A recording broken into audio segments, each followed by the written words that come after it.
If you ever make it big time, make sure you help those in need. When I do business, it's never about the monetary aspect.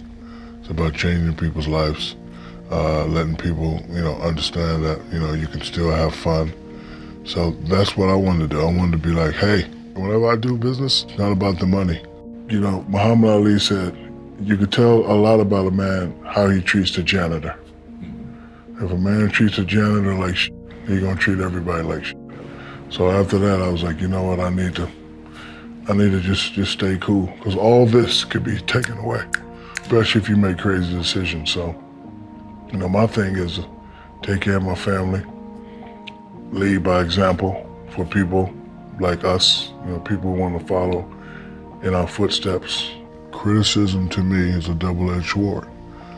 You can take it and listen to it and fade away, or you can listen to it, find some truth in it, and better yourself.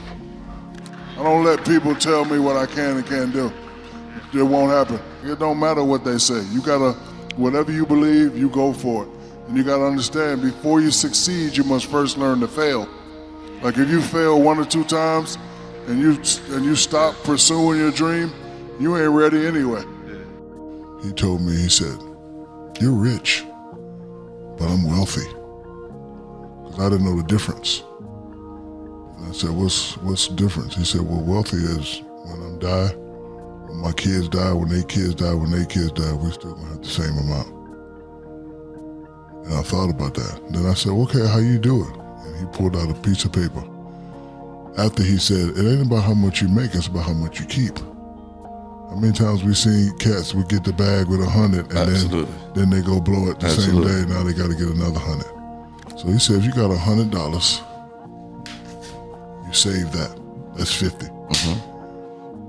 He said, rich people will say, okay, I'm saving 50 and I'm doing that. But he said, the wealthy does this. You save that. This, ball out. House, chain, car, whatever you want, but 75. Save it, yeah.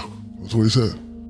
It took a lot of strong discipline, and I got touched up a few times, but only thing I could do is thank you. Like, I've been able to live how I want to live and do what I want to do because I listen. Like, his main thing, listen.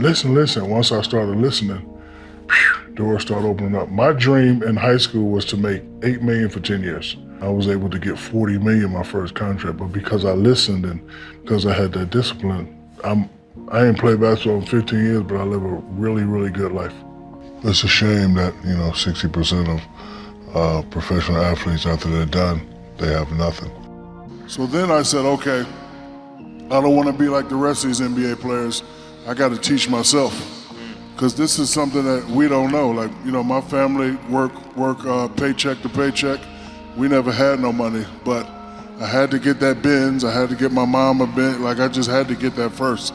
So after I spent that $1 million in a day, I sort of, educated myself. Yeah. And it's okay not to know nothing. So if you don't know nothing, you just ask questions. Yeah. So everybody I saw that was successful, how you do that? How you do that? How you do that? And the first book I bought was The Dummy's Guide to Starting Your Own Business.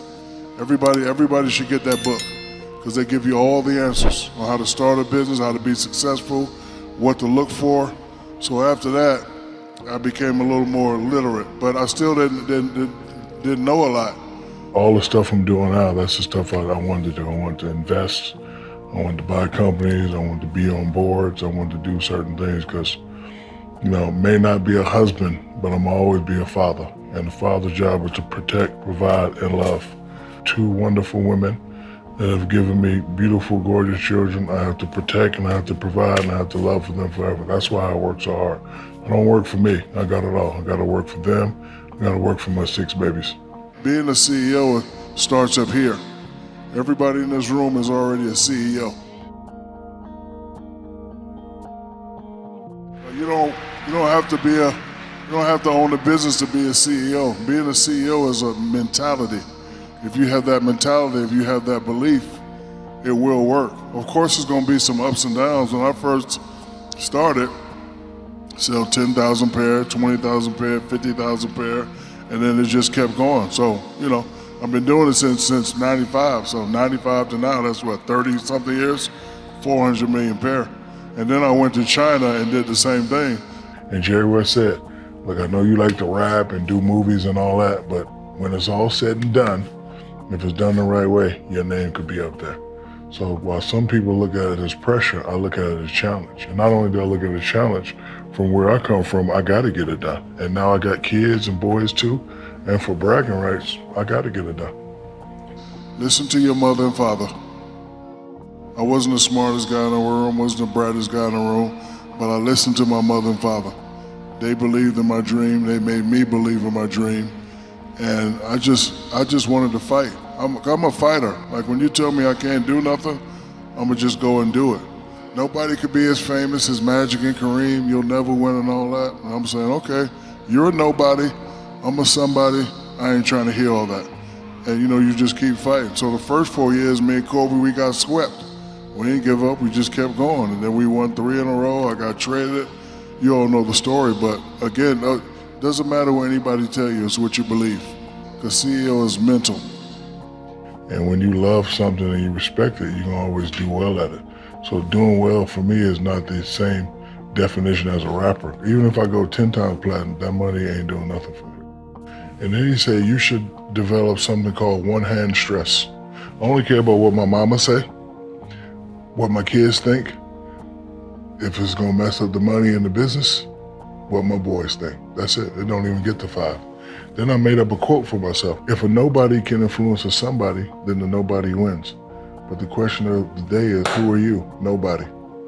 So all these people with their opinions, if we talking pecking order status, I don't mean to be disrespectful, but you're under me. So I used to see this guy, I met a guy and I was like, how do you stay rich? And he pulled out a $100 bill and he ripped it in half. And he said, what's this? I said, 50-50. He said, you can save 50. That's cool, let me spend this. But he said, the wealthy people do this. You save this, ball out with that. Whatever you want to do. So I didn't really spend none of my checks until I got married. When it comes to a position like that, I've seen greatness. I've helped bring greatness up. I played with Penny, I played with Kobe, I played with D-Wade, I played with Bron, I played with Nash. So I know what greatness is. So when I see somebody that has that, it's my job to push them. But again, when I say, oh, he's hating, nah, I don't have to hate, brother. Education is something that can never be taken away from you. You have to retire from basketball, you have to retire from NFL, you have to retire from being a rapper, you have to retire from being an actor. But if you don't have education while you're doing all that, you'll be one of those stories that we all know about.